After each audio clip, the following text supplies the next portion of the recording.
नमस्कार दोस्तों, एग्जाम सारथी YouTube channel में आप सभी का स्वागत है। दोस्तों, इस वीडियो में हम IBPS RRB clerk 2021 prelims exam के लिए एक्सपेक्टेड कट ऑफ देखने वाले हैं।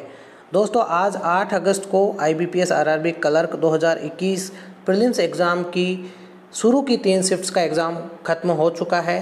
अब 2 शिफ्ट्स का एग्ज़ाम बाकी रहा है। पहली और दूसरी शिफ्ट का कंप्लीट एग्ज़ाम एनालिसिस हमारे पास उपलब्ध है और जिन कैंडिडेट्स ने पहली शिफ्ट और सेकंड शिफ्ट में एग्ज़ाम दिया है उनका फीडबैक भी हमारे पास अवेलेबल है और जिसके आधार पर ये कंप्लीट एग्ज़ाम एनालिसिस हमने किया है। मेमोरी बेस्ड क्वेश्चंस भी आगे आपको बताएंगे, कौन से सेक्शन में कितने क्वेश्चन पूछे गए, कौन से टॉपिक से कितने क्वेश्चन पूछे गए वो भी बताएंगे। इसके अलावा जो आने वाली शिफ्ट्स के कैंडिडेट्स हैं जिनका आज की आने वाली 2 शिफ्ट्स में एग्ज़ाम है, आखिर की 2 शिफ्ट्स में यानी 4th और 5th में, इसके अलावा आने वाली डेट्स में जिनका एग्ज़ाम है, उन सभी कैंडिडेट्स के लिए ये वीडियो बहुत ही महत्वपूर्ण है। इससे आपको एक आइडिया लग जाएगा कि किस तरह के क्वेश्चंस पूछ रहे हैं, एग्ज़ाम का लेवल क्या रह रहा है और आपको कितने अटेम्प्ट्स करने चाहिए, गुड अटेम्प्ट्स कितने हो सकते हैं, ताकि नेगेटिव मार्किंग से बचा जा सके। नॉर्मलाइजेशन तो होगा ही होगा, तो उन सब फैक्ट्स को ध्यान में रखते हुए प्रीवियस ईयर की क्या कट ऑफ रही है, प्रीवियस ईयर का क्या कंपटीशन रहा है, स्टेट वाइज क्या कट ऑफ रही है, वो सब कुछ इस वीडियो में डिस्कस करेंगे। तो वीडियो में आखिर तक बने रहिए। दोस्तों, अब चलते हैं, आगे बढ़ते हैं। आज की जो पहली शिफ्ट है उसके बारे में कंप्लीट एग्ज़ाम एनालिसिस हम देखते हैं। सेकेंड शिफ्ट का लगभग फर्स्ट शिफ्ट के बराबर ही आप मान करके चल सकते हैं लेवल रहा है। पहली शिफ्ट की अगर यहाँ पर हम बात करें तो जो क्वेश्चंस हैं वो रीजनिंग एबिलिटी सेक्शन की अगर बात करें तो इजी टू मॉडरेट लेवल में आप इसे रह सकते हैं। अब दोस्तों, जो नए एस्पिरेंट्स हैं जिन्होंने बैंकिंग एग्ज़ाम अभी देना शुरू ही किया है, हो सकता है उनके लिए ये पेपर थोड़ा टफ रहा हो, लेकिन जो पहले से काफ़ी समय से एक तरीके से बैंकिंग एग्ज़ाम के लिए तैयारी कर रहे हैं और मास्टर हैं रीजनिंग और क्वांट सेक्शन में, उनके लिए ये पेपर ईजी हो सकता है। लेकिन जो कैंडिडेट्स नए हैं, न्यू एस्पिरेंट्स हैं, उनके लिए ये पेपर थोड़ा मॉडरेट टू टफ कह सकते हैं। तो ओवरऑल अगर एवरेज देखा जाए, सभी कैंडिडेट्स का एवरेज लिया जाए सबके हिसाब से, तो इजी टू मॉडरेट की कैटेगरी में हम इस सेक्शन को रख सकते हैं। क्वांट के सेक्शन की बात करें तो ये मॉडरेट लेवल का था। तो ओवरऑल जो IBPS RRB क्लर्क 2021 प्रीलिम्स है पहली शिफ्ट के लिए 8 अगस्त को, वो मॉडरेट रहा है और लगभग सेकंड शिफ्ट का भी ऐसा ही रहा है और उम्मीद है कि आने वाली शिफ्ट में भी पेपर का लेवल सेम ही रहने वाला है, कोई चेंज नहीं देखने को मिलेगा। टॉपिक ज़रूर चेंज हो सकते हैं कि जैसे पहली शिफ्ट में जिन टॉपिक से ज़्यादा क्वेश्चन पूछे हैं, अगली शिफ्ट में उन टॉपिक से क्वेश्चन कम पूछे जाएं या किसी अन्य टॉपिक से ज़्यादा पूछे जाएं, ऐसा हो सकता है। तो आगे बढ़ते हैं दोस्तों और देखते हैं कि कौन से टॉपिक से कितने क्वेश्चंस पूछे गए हैं। तो पहली शिफ्ट की बात करें तो जो सिलॉक्स हैं इसके 5 क्वेश्चन आए थे। आप ये मान सकते हैं 5 से 6 क्वेश्चंस आए थे। एग्जैक्ट 5 क्वेश्चन नहीं थे क्योंकि सिलॉक्स की काफ़ी संख्या थी क्वेश्चंस की। तो कैंडिडेट्स का जो फीडबैक मिला है उसके आधार पर आप मान सकते हैं कि 5 प्लस यानी 6 से 7, 5, 6, 7 इतने क्वेश्चन सिलॉक्स के आए हैं। इसके अलावा इनइक्वलिटी के भी 5 से 6 क्वेश्चंस देखने को मिले, क्योंकि एग्जैक्ट नंबर कैंडिडेट्स को याद नहीं रहता है कि 5 थे या 6 थे। तो 5 से 6 क्वेश्चंस आपके इनइक्वलिटी के भी पहली शिफ्ट में पूछे गए। कुछ क्वेश्चंस भी हम आगे बताने की कोशिश करेंगे जो मेमोरी बेस्ड क्वेश्चंस हमें मिले हैं कैंडिडेट से। डायरेक्शन और डिस्टेंस का एक क्वेश्चन पूछा गया था, काफ़ी ये आप कह सकते हैं लैंग्वेज थी और डायरेक्ट क्वेश्चन पूछा गया था कि जैसे एफ जो अंतिम बिंदु था, ए जो पहला बिंदु था, तो उसकी डायरेक्शन क्या है। तो इसका जो आंसर था वो वेस्ट था। वेस्ट यानी कि पश्चिम दिशा में इसका आंसर था। ब्लड रिलेशन का 1 से 2 क्वेश्चन देखने को मिले। ऑर्डर रैंकिंग का जहाँ तक कुछ कैंडिडेट्स का फीडबैक मिला है, ऑर्डर रैंकिंग का कोई क्वेश्चंस नहीं था। कुछ कैंडिडेट्स ने हालांकि बताया है, लेकिन ज़्यादातर कैंडिडेट्स का ये था कि ऑर्डर रैंकिंग का क्वेश्चन नहीं था। वर्ड फॉर्मेशन का एक क्वेश्चन इसके अलावा लेटर बेस्ड कोडिंग का एक क्वेश्चन था, ये क्वेश्चन भी हमारे पास अवेलेबल है, ये आगे हम डिस्कस करेंगे। इसके अलावा लीनियर अरेंजमेंट, एक अनसर्टेन जो लीनियर अरेंजमेंट की पजल थी, आप सिटिंग अरेंजमेंट का क्वेश्चन था, जिसे कि लगभग 5 क्वेश्चंस थे, इसके 4 से 5 क्वेश्चंस थे। इसमें ये था कि 21 मेंबर इसमें हो रहे थे, कुछ मेंबर्स दिए हुए थे, जैसे ए से लेकर के ए एक्स जी, इस तरीके से कुछ कैंडिडेट्स बता रखे थे, कुछ मेंबर्स बता रखे थे और स्पेस खाली थे। तो ओवरऑल 21 मेंबर्स इसमें बन रहे थे इस वाली अरेंजमेंट में। अल्फा न्यूमेरिक सीरीज़ के जो है 5 क्वेश्चंस देखने को मिले, इनमें से कुछ क्वेश्चंस भी हमारे पास अवेलेबल हैं, वो भी आपके साथ हम डिस्कस करेंगे। इसके अलावा जो बॉक्स बेस्ड पजल थी उसके भी क्वेश्चंस थे, 5 से 6 क्वेश्चन, 5 क्वेश्चंस थे, जिनमें कि 7 बॉक्स थे, A B C D E F इस तरीके से, और उनमें क्वेश्चंस भी काफ़ी सही पूछे गए थे। जैसे कि एक क्वेश्चन उनका, अगर उन बॉक्सेस को अंग्रेजी वर्णमाला क्रम के अनुसार जुड़ाएं, अगर रखें बढ़ते हुए क्रम में, तो उनमें कौन सा जो अल्फ़ाबेट है उसका चेंज नहीं होगा उस बॉक्स का नंबर। तो ऐसा क्वेश्चन पूछा गया था। एक सर्कुलर बेस्ड यानी सर्कल बेस्ड एक आपका पजल था, जिसमें कि ये सारे के सारे इनसाइड थे, यहाँ आउटसाइड नहीं थे, सारे के सारे इनसाइड थे। इसी तरीके से जो एक आपका लीनियर ही एक और था आपका सिटिंग अरेंजमेंट, जिसमें कि सारे के सारे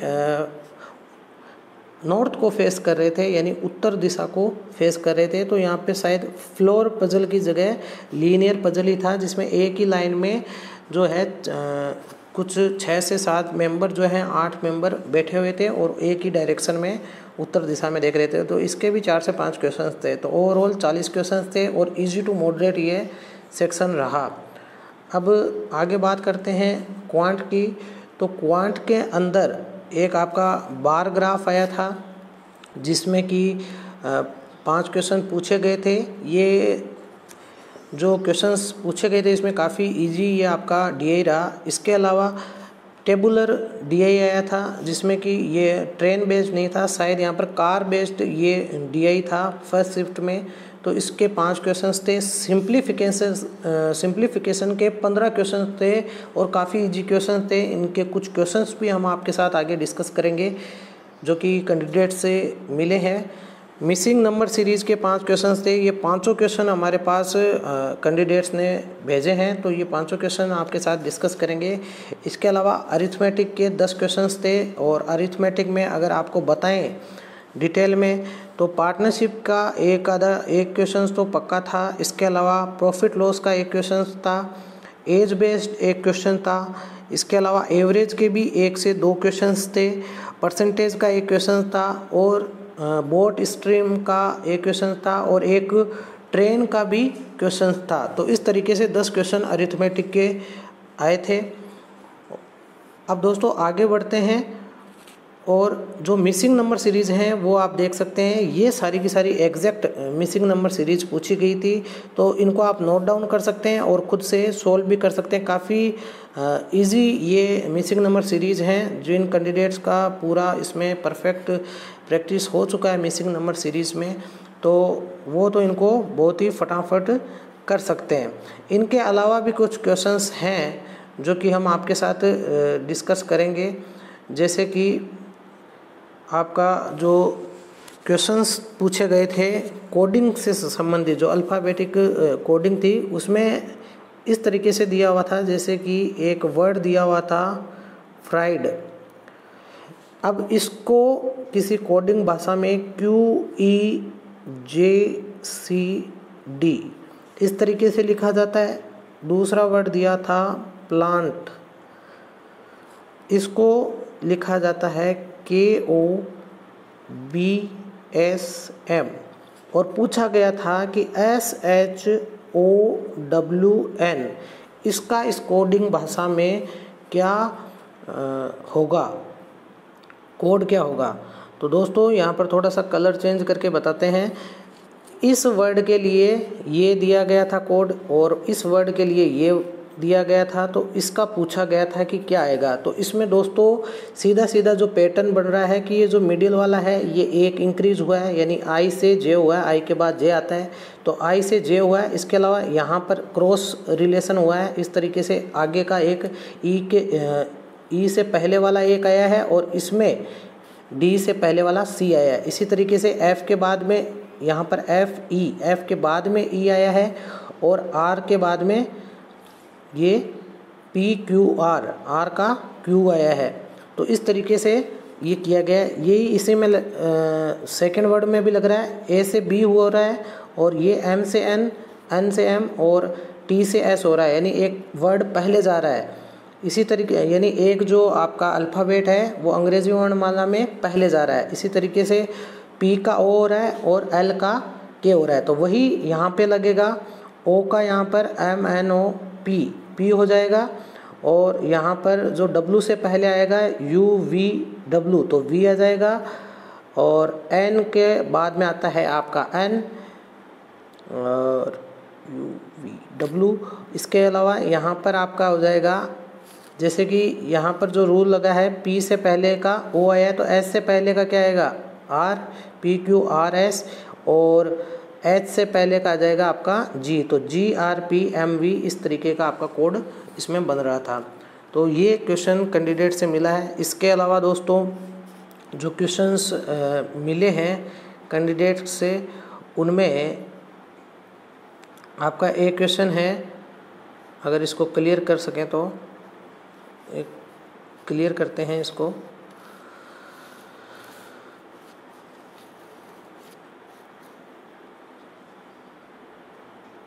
तो दोस्तों यहाँ पर एक क्वेश्चन आपका जैसे सिंप्लीफिकेशन का भी बताया था, 188 अंडर रूट के अंदर है ये सारी चीज़। x माइनस एक्स की जगह यहाँ पर क्वेश्चन मार्क था और ये इस तरीके से पूछा गया था, इक्वल्स टू में 15 दिया गया था। तो इसका जो फाइनल आंसर है वो x की वैल्यू 27 आ रही थी। तो इस तरीके से क्वेश्चन सिंप्लीफिकेशन के काफ़ी सिंपल पूछे गए थे। ये केवल आपको ये बताने के लिए है कि क्वेश्चन का लेवल किस तरीके का आ रहा है। जो भी नेक्स्ट शिफ्ट के कैंडिडेट्स हैं उनको इससे थोड़ा फ़ायदा होगा।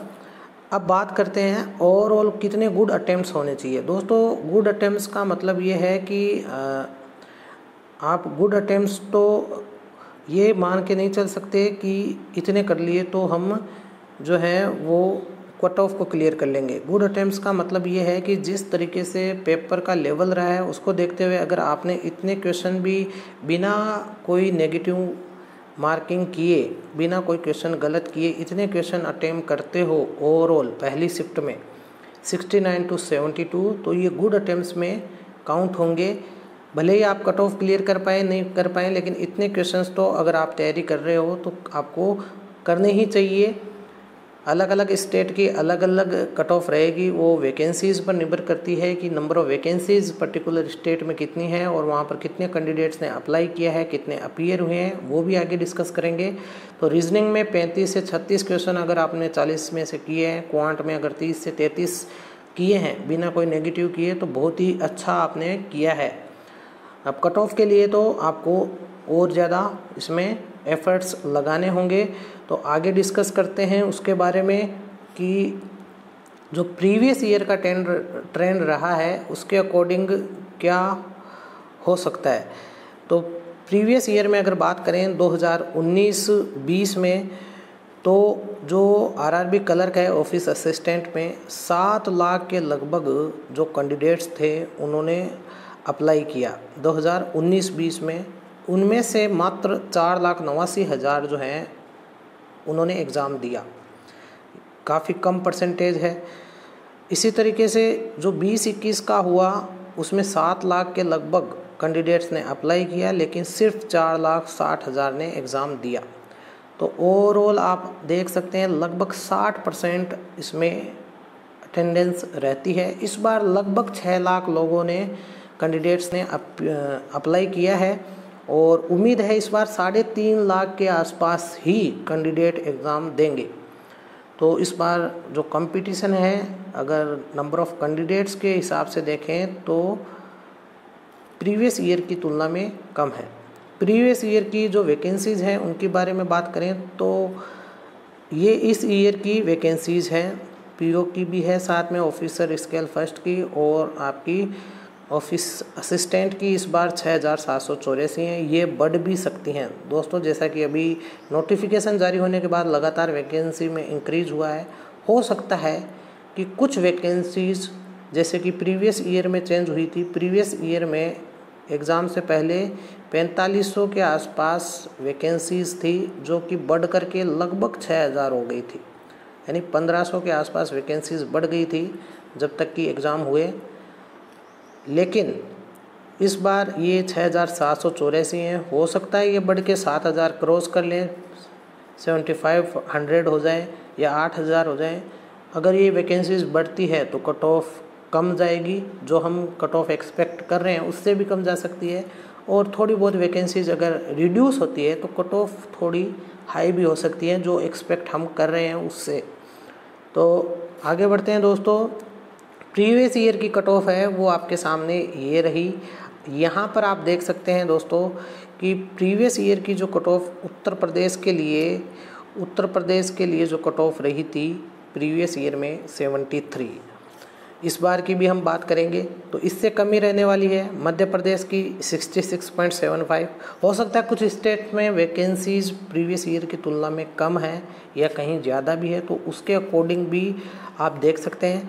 तेलंगाना में 71.25 रही थी। ये प्रीवियस ईयर की कट ऑफ है दोस्तों, प्रीवियस ईयर की 2020-21 के लिए ये कट ऑफ है प्रीलिम्स की, IBPS RRB क्लर्क 2020-21 की। जो नई एक्सपेक्टेड कट ऑफ है इस साल की वो आगे डिस्कस करेंगे। आंध्र प्रदेश की 76, ओडिशा की 79, हिमाचल प्रदेश की 71, राजस्थान की 78.75। क्योंकि राजस्थान में प्रीवियस ईयर को जो वैकेंसीज थी कलर की वो लगभग 260-250 के आसपास थी, इसलिए ये कट ऑफ इतनी हाई गई। इसी तरीके से वेस्ट बंगाल में 77, छत्तीसगढ़ में 70, जम्मू कश्मीर में 73 और महाराष्ट्र में 67। अब दोस्तों देखते हैं कि इस बार क्या कट ऑफ रह सकती है, क्या एक्सपेक्टेड कट ऑफ है 2021 के लिए।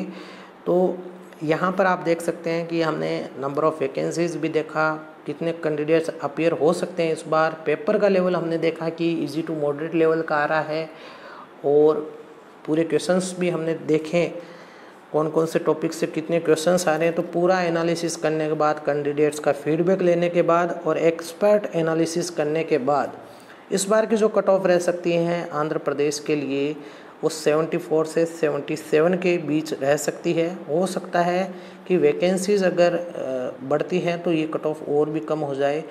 तो ये 74 से 77 बता रहे हैं, लेकिन आप इससे थोड़ी कम ही मानकर चलें। इसका जो आप कह सकते हैं कि जो लोअर एंड है, यानी जो 74 है, इसको पकड़ करके आप चलें।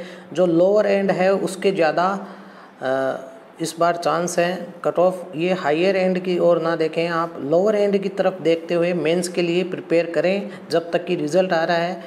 बिहार की बात करें तो 74 से 76, तो लोअर एंड लेकर चलें तो 74 इससे थोड़ी बहुत कम रह सकती है।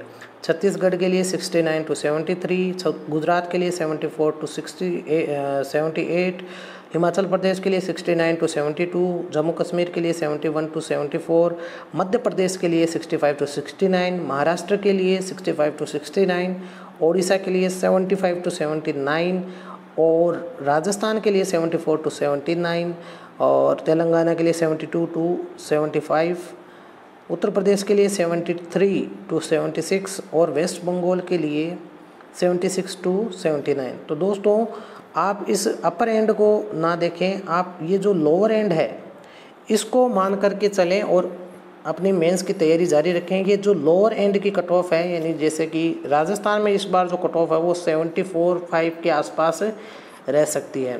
तो राजस्थान के कैंडिडेट जिन्होंने भी 70 प्लस किए हैं या 74 के आसपास जिनको लगता है कि उनके हो जाएंगे, तो उनको मेंस की तैयारी कंटिन्यू करनी ही चाहिए।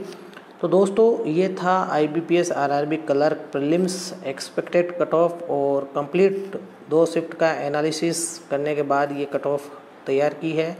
अब आने वाली शिफ्ट्स में भी लगभग यही पैटर्न रहने वाला है और यही पेपर का लेवल रहने वाला है। इससे ज़्यादा कुछ चेंज नहीं देखने को मिलेगा और बाकी नॉर्मलाइजेशन तो होगा ही, तो उसके आधार पर देखें तो ये कट ऑफ रह सकती है। तो आने वाली शिफ्ट के जितने भी कैंडिडेट्स हैं वो इसके अकॉर्डिंग अपनी तैयारी रखें एग्ज़ाम के लिए। धन्यवाद।